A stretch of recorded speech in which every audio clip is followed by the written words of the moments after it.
сөз бар, ас адамның арқауы дейді. Сау адамға дейді тамақ, дәрі дейді, ауру адамға ол у дейді. Көбірек сауап жинау үшін, көбірек жақсы амалдар істеу үшін дүниелік Алла тағала берген уақытты, тамақты, басқасын бәрін тиімді пайдалануымыз керек те. Алла тағала енді алламал инсан ма лам я'лам дейді ғой, Алла тағала бәрін үйретіп жатыр ғой. Соңғы ғылымның тірелген жері общепит дейді ғой, жаңағы тамақтанудағы үш нәрсеге тіреледі те. Бірінші жаңағы қарның ашпай ештеңе жеме, екінші аз же, үшінші үйлесімді нәрсе же дейді. Бұл жаңағы шариғатқа қайшы емес. Енді қазіргі бүкіл халықта, оның ішінде бауырларда да бар нәрсе, біз көп тамақ жейміз. Негізінде адам баласы қалыпты жағдайын сақтау үшін хадистердегі бірнеше кусок жетеді. Мысалы үшін бір күнгі нормаға 2-3 құрма, бір кусок нан немесе су жетеді негізінде. Осы нәрсе толығымен қорытылса, бізге құлшылыққа да, жақсы бір амалдар істеуге де, ғылымға да бәріне энергиямыз жетеді. Бірақ біз көп ішеміз тамақты. Ол нормаға айналып кеткен. Да ладно, лучше вспомни про еду. Да ради такой еды и подохнуть не жалко. Это образно. Да нет. Про подохнуть в самую точку. Бұрынғы кезде завтрак деген мүлдем болмағанда, түскі тамақ, кешкі тамақ. Түскі тамақ ішсе кешкі іспейтін болған, кешкі тамақ ішсе түскі ішпейтін болған. Ол жаңа жоқшылықтан неден емес, тамаққа біріншіден көп уақыт кетеді, екіншіден жаңағы зияны келеді. Қалай зияны келеді? Артық тамақ қайда барады? Артық тамақ жиналады немесе сыртқа шыға береді. Адамның ағзасы екі түрге бөлінеді. Енді біреу жинауыш, артық тамақты жинайсыздар сіздер. Біреуі тезірек өткізіп жібереді. Мысалы үшін сіздің жеке кәсіпорныңыз болсын, сол жерде бір күнделікті товарлар келеді. Сізде мысалы үшін 10 күрішшігіңіз бар, иә? Сізге күнде мысалы үшін бір ғана газель келсе, 5-еуі оны түсіріп қояды да, қалғандары басқа жұмыстарды бітіреді, немесе жөндейді. Ал егер күнде сізге 3 КАМАЗ келетін болса, 3 длинномер КАМАЗ, сіздің күріштеріңіз үлгермейді. Үлгермеген не істейді? Сапасыз істей бастайды. Немесе жаңағы былай лақтырып жібереді. Сізге артық тамақ келген кезде сіздің организміңіз оны сыртқа тезірек шығара береді, туалетке көп отырасыз, немесе жинайды. Осыдан бастап сізде болашақ ауру пайда бола бастайды. Кішкене сіз салмақ қоссаңыз 1 килограмм, сіз бірнеше ауру басталды дегеніңіз. Аш ішіп ауырғанша аш болып сау бол дейді де, күнде бір-ақ рет тамақ ішсек, немесе тамақ жемей қойсақ, ағзамыз өзін-өзі емдеуге басталады екен. Егер де мысалы сіз тамақты таңертеңнен бастап тоқтатсаңыз, 16 сағаттан кейін емделу басталады. Организмде Алла тағала өз басынан қойып қойған программа бар екен де, асқазан өзін емдей бастайды, бауыр өзін емдей бастайды, жүрек өзін емдей бастайды. Қай жеріңіз ауырады, сол өзін өзі емдей бастайды. Ұдайы тамақ келіп тұрса, ол механизм бар сіздің ішіңізде, бірақ жұмыс істемейді. Ол жұмыс істеу үшін тамақ түспей қою керек те. Егер бұл ауру адамдар қаласа, қазір сау адам жоқ. Егер бәріміз тексеріп шықса, міндетті түрде біздің ішкі құрылысымызда бір жерлеріміз ауырады. Астанада опыт жасайды. Онда жаңа бірнеше адамдарды алады, оразаға дейін қанын тексереді, бәрінің ішінде холестериндерін, уларын, ниаттарын әртүрлі ауру тексереді. Кейін жаңағы оразаның ортасында бір тексереді, күшейген жаңағы улары, инфекциялар барлығы. Оразаның аяғында тексерсе, баланың қаны сияқты тазарған дейді. Өйткені ораза тазартады. Бірақ 3 адамның суқұрын ішіп, 5 адамның ифтарын жейміз. Көп жейміз да, содан жаңағы ана неміз бәрі күйіп кетеді де. Егер де біз кешке дейін ораза ұстап, оразадан кішкене ғана тамақ жесек, аз ғана тамақ жесек, Алла тағала бізді емдеп қояды екен де. Енді әрине былай өмір сүре бергеннен ол білінбейді. Анадет деген бұл методиканың мақсаты, диетаның бәрінде былай айтады ғой, сен 100 калория жесең, соны жақ деп. Бұл жерде ондай емес. Бұл жерде сен жаңағы май жеме, нан жеме, ет жеме демейді, бәрін жей бер. Бірақ сен соны қорытылуына мүмкіндік бер. Рациональный питание деген, яғни мысалы үшін кешкісін сені қонаққа шақырдым бәрімізді, біз кешке дейін тамақ жемей жүру. Ішті дайындап. Кейін барып қалаған нәрсемізді жеп аламыз, тойып алсақ та, бірақ ертеңінде оған мүмкіндік беру, қорытылуына. Регулярный деген нәрсе, ол кейіннен ойдан шыққан нәрсе де, 3 уақыт, 5 уақыт деген нәрселердің барлығы. Тамақ деген бизнес қой, жасалғанның оны сатылу керек, жеу керек адам, оның бәрін жей беру керек деген сөз шықпайды да. Бірақ біз артық жеп жатырмыз, керектен артық жеп жатырмыз. Адам өзін толғанын білмей қалады. Мысалы қалыпты жағдай, қазіргі жағдайда адам. Кішкене толды, кішкене деген мынандай болып шыға келді. Мына адам мысалы үшін тахаджудқа тұра ала ма? Мына адам мысалы 2 сағат қозғалмай Құран оқуына қиын. Бұл адам жаңағы бір сауапсыз кеттік дегенге де орнынан жүгіріп кете алмайды ғой. Қиналады. Жалқаулы ұйқыдан тұру да қиын болады да. Тікелей әсері бар да. Осыған бірте-бірте жеткізді, жеттік. Яғни бізде мынандай, мысалы темекі тартып тұрса біреу айтса, мынау зиян деп айтамыз ғой. Сенімдіміз. Енді кішкене бір тамақ көп жеп жатса, ол да тура сондай зиян. Сен байқадың ба, сразу айтылу керек, көп тамақ жеу өте зиянды. Өйткені оның сен жаға алмайсың, оны қолдана алмайсың, оның бәрі жиналады. Енді бір сұрақ туы мүмкін. Арық адам да көп тамақ жеп жатыр қазір. Қазір біздің мына сіздердің енді рациондарыңыз күнделікті өздеріңіз жеп жүрген. Ол мүлдем көп, сізге де. Арық адам осы оны жіберіп жатыр. Унитазға жұмыс істеп жатырмыз. Чайға уақыт кетті, тамаққа уақыт кетті, барлығы кетіп жатыр. Сіз сонда зарплатаңыздың бір 30%-ін унитазға жіберіп жатырсыз. Сіз әйеліңізге барып айтыңыз. кешке суға күріш пісіріп қой деп, немесе жаңағы макаронды. Сол кезде сіз келесіз де, шынымен де сіз аш болсаңыз, сіз жейсіз оны. Жегенде де көп жемейсіз. Әрине әйеліңіз оны поджаркісімен, әдемілеп, жаңағы кетчупымен, бүйтіп, несімен, етімен қойып қойған кезде сіз дәм үшін жейсіз. Қазір біз бәріміз егіз тоқ адамдармыз. Бірақ біз ләззат үшін жеп жатырмыз да. Соны мұсылман сезім керек. Сосын біздің организміміз қалыптасып қалғанда өтірік қарын ашады. Егер біз қазір осы бәріміз жемей қойсақ тамақ, ішімізде, шегімізде 2 күнге жететін тамақ бар. Осы нәрсені түсіну керек те, түсінікті көзқарас өзгерту керек. 2 күн қозғалмай аш жүре аласың. Біз егер де жемей қойсақ бүгін тамақ, 16 сағаттан кейін организм өзін-өзі емдей бастайды. Бұл керемет қой. Ақша жұмсамайсыз, больницаға уақыт жібермейсіз, ешқандай жаңа антибиотик кіргізбейсің. Алла тағала өз басын сақ қойған доғдырлар тек көмектеседі. Немесе инфекцияны тоқтатады, немесе жаңағы сізге қуаттандырады. Тамақтың өз организмге түскен кезде ол оңай шаруа емес те, оны организм бөлу керек, мидан команда келеді. Негізі қарны аш кезде адамның энергияның бәрі 90%, 100% мида тұрады. Кейін тамақ ішкен кезде асқазанға түседі. Сондықтан жаңағы ғалымдар кеңес береді, экзаменге, емтиханға барарда немесе бір нәрсені оқыған кезде ашық бару керек, жұмысқа да ашық бару керек дейді. Сонда сен жұмысты сапалы түрде орындайсың. Жаңағы идеялар келеді басқа. Асқазанға түскеннен кейін ол мидан команда келеді, оны анда бөл, мында бөл, тамақтың өзі біріншіден тұрады ғой, жаңа белогі бар, майы бар, липид, оның бәрін бөлу керек, үлкен жұмыста ол. Ұйқы безінің бәленбай сөл бөліну керек. Жарты килограмм тамаққа 5 литрден 10 литрге дейін сөл бөліну керек дейді. Яғни өтім бітіп қалды деп жатады. Соны анау ол кәдімгідей күшпен. Енді завод қой. Осы жұмыс істеп болғаннан кейін тағы да келіп қоясың, тастай саласың да үстіне. Бір кесе сүт где-то 10 сағат қорытылады. Бір кішкентай тамаққа бір 16 сағатқа дейін барады. Енді сіз ол үлгермей жатып, оның үстіне тағы тастай саласыз ғой. Үлгермей жатып тағы тастай саласыз. Не бұрынғыдай атмен жауап жаңа оны жақпайсыз. Сонымен оны үстіне түсе бергеннен кейін компьютер зависать етіп қалады ғой. Одан кейін немесе жинайды оны, немесе ағызып жібереді. Мынандай түсінік бар ғой. Тамақ жеп алды, мен оны жигать етемін дейді. Фитнесқа барады, жаңа жүгіреді, футбол ойнайды, немесе кетіп тастадым дейді. Ол шешім емес. Неге? Өйткені мысалы үшін сен как будто үйді күнде шашып, күнде жинайсың да. Сөз бар ғой, тазалық жинаған жерде емес, шашпайтын жерде тазалық. Яғни сен күнде шашып, қайта жинап, аяғын шашып, қайта. Ода сол секілді сен жеп аласың да артығынан көп. Оны жигать етем деп жаңағы. Сонымен әлексің. Өзі жемей қой оны. Мысалы фитнесқа 2 сағат, проктымен жарты сағат кетті. Мұсылман адам уақытын үнемдеу керек. Сен оны барып бәленбай жарты сағат жоға жібердің, кешінің занимайсың, жуындың, қайта келдің 2 сағат. Егер сен оны 1 сағат Құран оқитын болсаң, онда біраз жерге барады. Сондықтан да жаңағы ол жаңа 9-да шай ішуінің 12-де ол үлгермейді, асқазан должен тревога береді. Мен босадым деп. Негізінде босаған жоқ. Жөнделу үшін сіз мүмкіндік бересіз, кешке дейін жемей қойыңыз. Немесе завтрак ішпеңіз, обед ішіңіз. Сонда жаңағы асқазан өзін-өзі реттеп үлгереді, тазалап. Мысалы кір жуатын машинка бар ғой. Сонда постоянно кірмен жуады адамдар. Ол бос айландырып қойған, исрафсақ көрінеді, бос айландырмайды. Негізі ол бір аптасына 1 рет или 3 күнде бір рет бос айландырып өзін-өзі жуу керек те. Ал кірмен жуады да, ана жақта ар жағында кір тұрады да. Соны сынады. Әзір түсінік қой енді, бос айландырмау керек оны деген, кір дегенмен айландырамыз. Кірмен. Ол бір өзін-өзі бір рет жуу керек деп инструктор береді. Организм егер тамақ түспей қойса, ол өзін-өзі жаңа язва деген жоқ. Тамақ түспесе артық сөл бөлінбейді. Баяғыда біз енді студент кезде үйретті ғой. Су болса, сүт болса ішіп ал, өйткені ана обед кезінде дың етіп сигнал береді, содан сөл бөлінеді, ана жерде ештеңе жоқ болғаннан кейін қиратып жібереді деген. Адам тамақсыз қазіргі ғылым бойынша бәленбай күн шыдай алады. Осы нәпсісіз шыдай алмайды да. Мен ол бұрын студент кезден бұл тақырыпты жаңағы еттеп нетіп, бірақ практикасынан қорқатын едім да. Реальныйсында бөлек шығар деп. Bir күн тамақ ішпедім, басым қарауытып кетті. Олай емес екен. Бұл методика бойынша 5 күннен 25 күнге дейін лечение. Орташа десең 10 күн. Таңертеңнен басталды мысалы. 10 күн тамақ ішпейсіз, кешке су. Егер ораза ұстамасаңыз, су ішіп отырасыз, болды. Су ішіп жүресіз. Егер де ораза ұстасаңыз, жақсы болады, жеңілдеу болады. Ораза кезінде. Кешке дейін оразамын деп жүрсің де, кешке су ішесің. 2 күннің ішінде асқазаныңыз тап-таза болады, шегіңіз бәрі тап-таза болады, сыңғырлап тұрады. Бір оқиғаны айтып берейін. Бір жігіт мұсылман бауырымыз есінен түсіп жатқан, сол жерде біреуді көріп, диван көтерген көмектесіп жүреді. Көмектесіп жүрген кезде ана кісі жасы бір 40-қа асқан жігіт қой.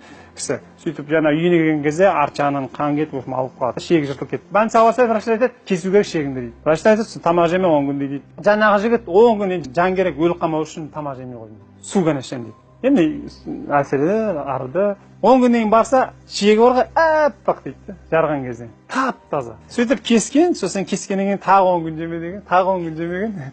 Содан үшін тімин іше берген бұл. Кеп 1-2 айдан ба тексерсе, жібеніңіз жоқ дейді да, тіминнің несі ғой, алхамдулилlah. Бірақ ол сау адамға айтсаң, оны істемейді.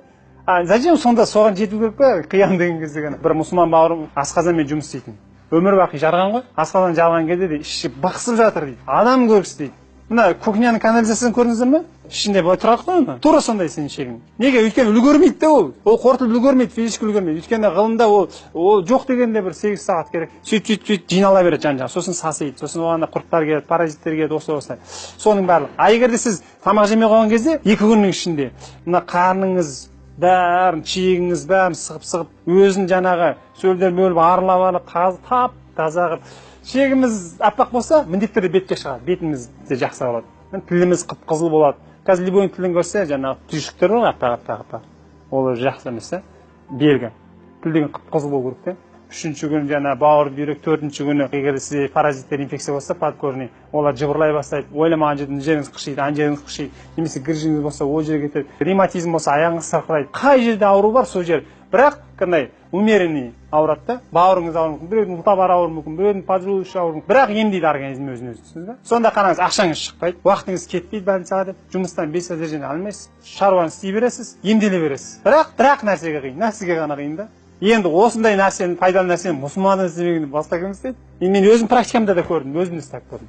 Таңертең тұрған кезде миың шақылдап тұрады, намазға деген тастай болып тұрасың. Құран оқыған кезде сіңіріп алады, құлшылықты тиісті дәрежеде жасайсыз. Аш жүрген кезде сіз анау қиялданбайсыз, дүниеге қызығушылық болмай қалады. Осындай жаңағы жақсы нәрселерді бойыңызға сіңіріп алуға жеңіл, нәпсіні жүгендеуге, нәпсінің жағдайы совсем не болады. Ал енді сіз тоқ жүрсеңіз не болады? Ана жақсы амалдар қиындай түседі. Ал керісінше жаман промышлар, жаман әдеттер тез саған қарай жақындай түседі. Артық бес, 1 килограмм болса салмақ. Ол деген сөз май. Ауамен обеспечить ету керек. Жүрегіңіз оны күнделіктің орындап сағаннан кейін артық беске ауа, кислород жеткізу керек, қан жеткізу, тамақтар жеткізу керек. Одан кейін ол зәр шығарады. Нормадан тыс жұмыс істейді. Бір күн жүрегің отырады. Күнде сіз қызыңызды или балаңызды көтеріп жүрген сияқтысыз ғой арқаңызға. Сіз аңғармайсыз, бірақ сен бәрібір нан көрсетеді ол жүрегіңе артық қылма. Бір тепте қоса бересіз, одан кейін жүрегіңіз отырады бір күн. Бір қарындасымыз өте толайын деп қалған, кейін осындай 10 күн ұстаған, барса ізі де жоқ дейді. Тап-таза өлді. Мысалы үшін 100 жыл ма, саған 70 жазылды шекеңе. Энергиясын көп алып қойған адам, көп тамақ жеген адам, оның энергиясын болашақтан ала береді. Ағза мүшелері шаршай береді де, күн-түн жұмыс істеп. Сосын кейін 70-ке жетеді ол, бірақ сүйретіліп жетеді. А егер де мынандай аз тамақ жеп көбінесе аш жүрген адам, ол 70-ке дейін достойно жетеді де, тықылдап тұрады. Сондықтан қазірден бастап, егер де тамақ аз жеуді жүйеге қойсаңыздар, ұтасыздар. Пайғамбарымыздың хадисі бар ғой жаңағы, ыдыстың ең жаман қарын. Мұқтаж болып барсаң толтыруға дейді, 3-тен 1-ін толтыр дейді, су, ауа және тамақ. Соғыспен тамақ уақытымен деген нәрсені кіргізіп жіберген сол түсініктің құлы болып жүрміз да. Сосын бүкіл күшіміз соған кетті. Енді жарайды, егер де ол бізге зиян болмаса, мен айтпай қоятын едім. Но зияны бар ғой. Бізде қазір мағлұмат тұр, барлығы бір суннан еңгеріп жатырмыз, пайғамбар сахабаның өмірлерін бәрін. Бірақ сол сияқты істей алмаймыз да, неге? Өйткені уақытымен ұйықтай алмаймыз, жатамыз, көзіміз жалқырайып. Оннан мына 2-ге дейінгі 4 сағатта ми реттелінеді, ертеңге дайындалады бәрін. Осы 4 сағатты жіберіп алсаң бітті, одан кейін ертеңге меңзең болып жүрсің кешке дейін. Осы нәрсені неге істемеске? Бір жылда 360 күн бар, 360 күн жарайды өткізіп жатсың, 360 түнді қалай өткізіп жатсың мысалы? Құран оқығанда демалыс кезінде сіз мысалы үшін 3 сағат отыра аласыз ба тапжылмай? 1 сағат отыра алмауыңыз мүмкін. Құран оқу үшін, жаттау үшін медреседе оқу керек деген осы біздің Орта Азияда түсінік қалыптасқан. Олай емес қой негізі. Мәселе сізге 24 сағат Алла тағала берген кезде содан 10 минут әрең бөліп соған еще міндетсіз жүрсеңіз, ол болмайды ғой. Сіз көп бөле аласыз. Оған бөлдірмей тұрған жаңағы тамақ. Құлшылыққа тамақ, еріну жаңағы, жұмыста жаңағы активный болмау бәріне тамақ. Яғни біз өмір сүре береміз ел қатарлы. Бірақ бізден батырлар шықпайды, ғалымдар шықпайды, еңбекқорлар шықпайды. Осымен бүйтіп айту. Ілім салынып, анаған қарағанда жақсымын ғой деп жүре береміз де. Пайғамбар өмірінен де білесіздер, тойып тамақ жемеген. Хадисте келеді ғой жаңағы Салман Фарсиге айтады, пайғамбар айтады, осы дүниедегі тойып жүргендер ана жерге барғанда аш болады, мына дүниедегі аш жүргендердің көбісі ана жерге барғанда той болады. Бұл жерде мағынасы яғни мұсылман адамның сипаты емес, постоянно тойып жүру. Ол артқа тартады. Сондықтан егер де біз қатарынан 1 апта постоянно тойып жүрсек, ол бізге үлкен минус. Жаңаға дағдылануымыз керек. Орташа жеуге немесе аз жеуге. 10 күн деп тұрғаным, 10 күн бұл емделуге. А егер де дені сау десеміз, онда көріңіз енді күшіңіз, өзіңіз тексеріңіз, сонда сіз жаңағы көресіз, әлсіз екеніңіз өзіңіз. Ауырып қалам деп қорқмаңыз. Наоборот, керісінше адам Алла тағала солай жаратқан, бірнеше уақытқа дейін аш жүре алады. 1 күн 2 күн емес. Сіздер әрине бүйтіп қарамаңыздар. О, 1 айдың ішінде 10 күн тамақ жеме деген. Қараңыз, 1 жылда 360 күн бар. Мынауыңыз демалмай жұмыс істеп келе жатыр. байқысай бір 10 күн деген не болған мысалы. Енді мұсылман адам осы дүниедегі бақытты жақсы үй, жақсы көлік, жақсы әйел немесе жақсы көрші дейді ғой. Осы нәрсе жеткілікті де, қалған күшін, білімін, өзінің иштихатын бәрін сауап жинауға жіберу керек те. Алла тағаланың ұнайтын амалдарын істеуге тырысу керек. Біз егерде нәпіл ораза ұстай алмасақ, жаңағы сіз 10 күн ашыққа немесе 5 күн ашып жүргеннен кейін сізге нәпіл ораза ұстау түк те болмай қалады. Өйткені кешке тамақ жейсіз, қаңқайып қиналмайсыз. Өйткені сіз тәрбиеленіп қаласыз да, кешке дейін аш жүріп, кешке су ғана ішу деген тиімді да жаңағы. Осы нәрсені бірінші ол істеуден бұрын сана сезімді, көзқарасты түзеу керек. Уақыт-уақытымен деген нәрсені алып тастасақ, мен қарным ашқанда әжем ішінде бар тамақты жүрсеңіз біраз, сол кезде сіз шынайы қарны ашуды сезінесіз. Мысалы жануарлар ауырған кезде тамақ жемей қойды болды, аңдар бәрі. Енді адам осы қарапайым нәрсені жоғалтып алғанда, өйткені бізге жаңағы дәрі жасап оны өту керек, оның кері әсері бар, қазір дәлелденіп жатса да оны ше береміз. Нәпсі қиналмайды ғой енді. Ауырдыңыз ба, тоқтат тамақты деген сөз ол. Тоқтат. Ал сізді ми бәрі анамен әлек болып жатыр, берме тамақ дейді. Сіз оның ішіне бересіз, үшеуісіне дәрілерді үйтсайсыз да. Сонымен сізде не, сбой компьютер болады. Одан сайын жаңағы ауырасыз. Бұл методиканың бір жақсы жері. Ет жеме, май жеме, қазы-қарта жеме, қымыз ішпе деп айтпайды. Егер де сен керектен көп жеп қойсаң, онда келесі обедті алыпса, кешке бір-ақ же. Ұзарт. Немесе жаңағы таңертең жемей, жұмысқа аш кел. Аштықтан қорықпау керек та. Мысалы африканецтер лай суды ішіп жатыр ғой. Неге ауырмайды? Иммунитет деген мықты да. Тоймайды ғой. Аш жүреді да әрдайым. Аш жүрген кезде мықты болады да. А тамақ регулярно жеген кезде әлсіз болады. Толық адамдар, олар энергиясы асылында көп адамдар болып істелінеді екен да. Бірақ біз оны көптеген анаған содержать етіп тұр ғой. Арақ адамдар олар энергиялары аз, и так аз. Ол көп тамақ жеуге болмайды. Былайша айтқанда мысалы сіз жедіңіз, оны пайдаланбайсыз да, просто ойынталға жібере саласыз, проводник, жібере береді. Босқа жедіңіз да, саған кішкене ғана бір күнгі суткіге мысалы үшін 5-6 форма бір су, маған қалмай жетеді. Первый, второй, компот, бірдеңе соның кешке тағы жеп алыңыз. Тамаққа акцент болып кеткен. Қазір барлық нәрсе дастарханға толтырып қою, холодильник толтырып қою деген. Балалар таза ғой енді. Жегің келмейді десе, жемеу керек бітті. Біз отыр, же. Өзіміз үйретеміз да. Конечно, егер оларға чипсимен немеңіз бүйет етіп тұрса, ол другой вопрос. Табиғи кеп жаңағы жегісі келмесе, немесе кішкене жеп болдым дейсіз, ол дұрыс. Мысалы, сіз бір шаруалар бітірсеңіз, обед ішпейін деп тұрсыз да, түсінік бар ғой мида, обед ішу керек деген. Сонымен бүйтіп қиыластырасыз да. Неге сізге ыңғайы келмей тұрған, ол Алла тағаланың мейірімі. Мына жақ демалсын, паникалап етпеу керек. Қазір ананы ішсең, анаған аргенізмге ал сасиды. Шекке барып тұрады, шыққан шығады, шықпаған шықпайды. Негізінде енді былай болу керек қой. Сен туалетте көп отырмау керексің. Сен отырасың. Қайта-қайта бармау керексің. Сен барасың. Кекіру, нені былай қоймайын. Ондай нәрсе болмау керек қой. Жарайды, анда-санда. Но бірақ сенде әрдайым ол саған айып болды. Құлшылық екеуі үйлеспейді де. Сен күнде қанша калория жағасың, сонша же дейді де. Жерде. Артық жеп қойсаң, проблема жоқ.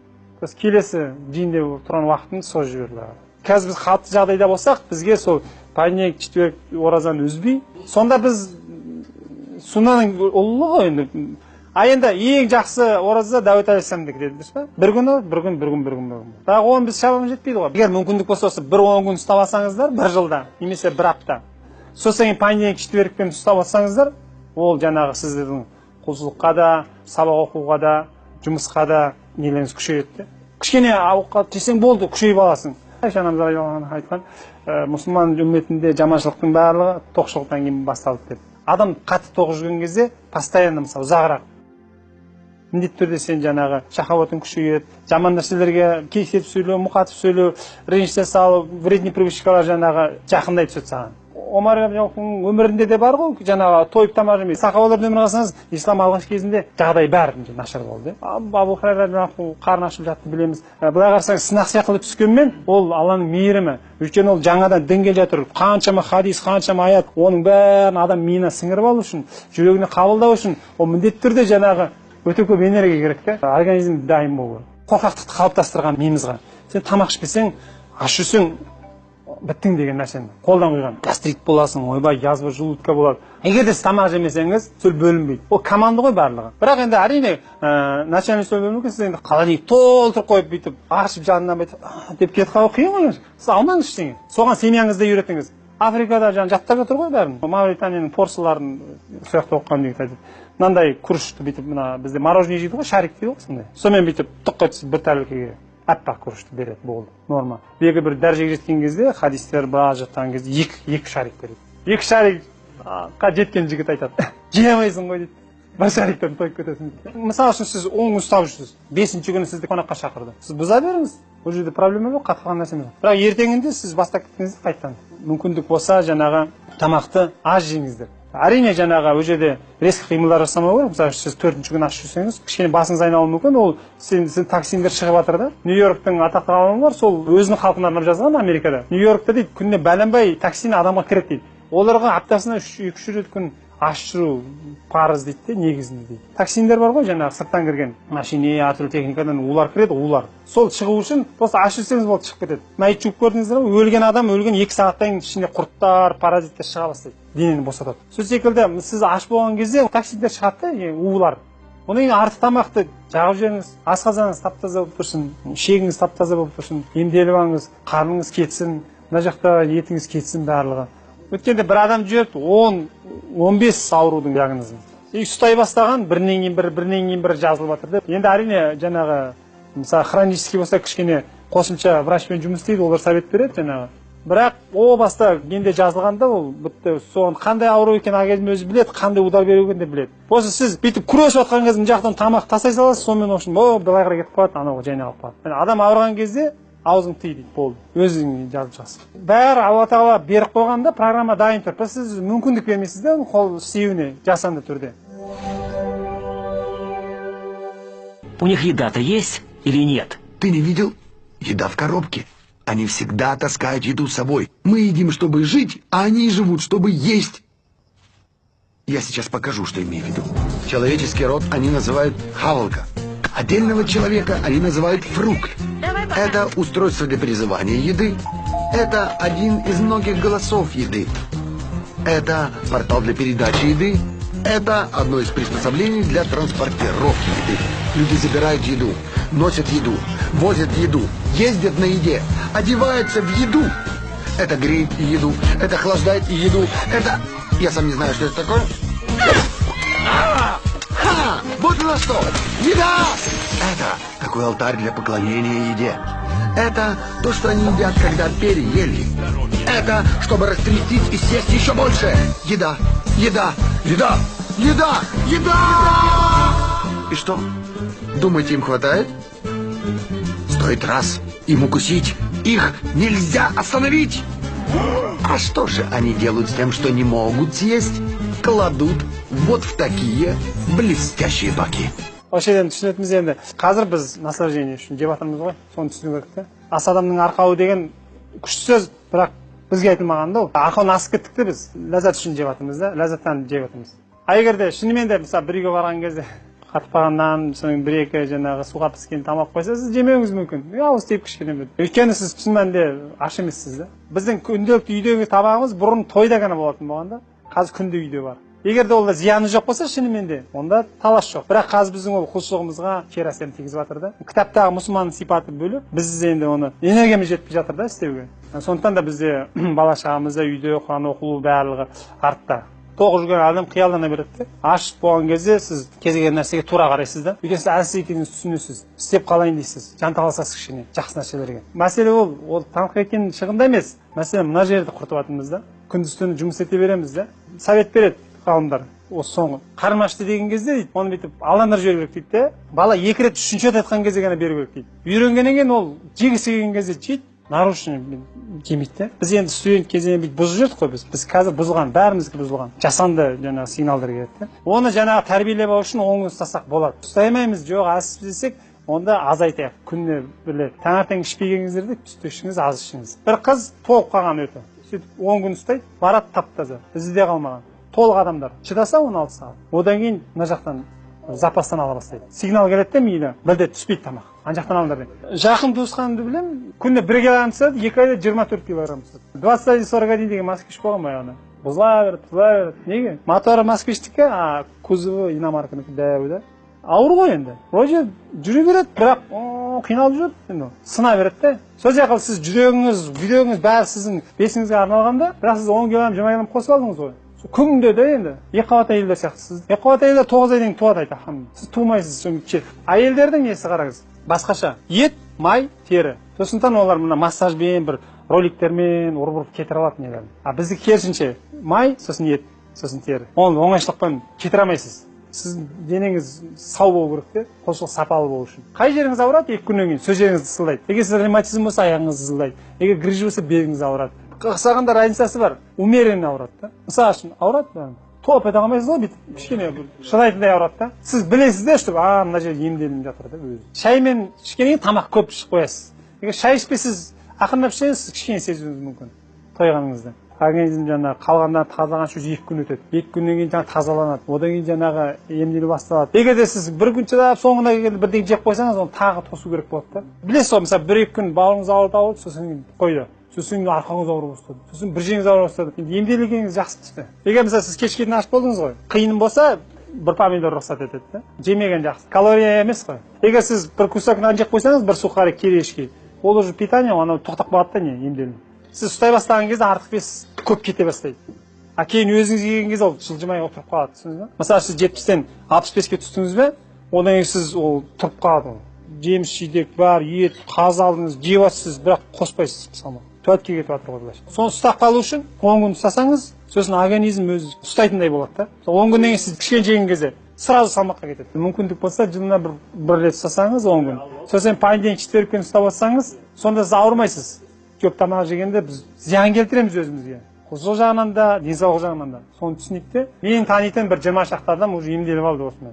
Тастай қылып. Давление деген өз кетіп қалады. Жаңағы изжога, асқазан гастрит кетіп қалады. Хронический аурулардың бәрі кетіп қалады. Рахат қой. Неге оны қолдан басқа? Детальный келсек, сізге тамақ не үшін керек? Кішкене күш жинап, құлшылық істеу үшін. Солай ғой. Ләззат үшін емес қой енді. Сонда сізге энергия болса болды ғой. А сіз оны главный қылып алған кезде сіз оны әдемілейсіз, ләззаттану үшін, оның тұз жоқ екен, бұрыш жоқ, әкеше аштың деген. Соған кішкене болса да бүйтіп ләззаттанасыз да. Осы нәрсе шектен тыс дамып кетіп жатыр да. Соны егер де біз кішкене тыйсақ, мұсылманшылықтың бір сипаты болатын еді деп ойлаймын да. Сол кезде сіз қандай бір қиыншылық келсе де қыңқ етпейсіз. Адам егер де бастасаңыздар, ол Аллах сәтін келтіреді. Сіз үйге барған кезде тамақ дайын болмаса, сіз әйеліңізге айғайлап жібересіз, ұрсып жібересіз. Өйткені ол маңызды болып кеткен де. Ол негізінде оған тұрмайды. Бірақ сізде қалыптасып кетті, оны не дейсіз? Үйсі осымен кете берсе, бір күні ол шегіне жетеді де. Жалпы бір мұсылмандардың кемшілігі, өзінің де кемшілігін білемін. Өйткені Құранда сипаттады біріншісі. Сол сипаттардың бәрін ойға жинау үшін міндетті түрде жаңағы энергия керек, күш керек, талпыныс керек. Ол үшін бір жақты азайту керек. Мына жерде азайту керек. Сөздің қысқасы, көп тамақ жейміз. Соны азайту керек. Осыны азайтсақ, көп әңгіме де тоқтайды.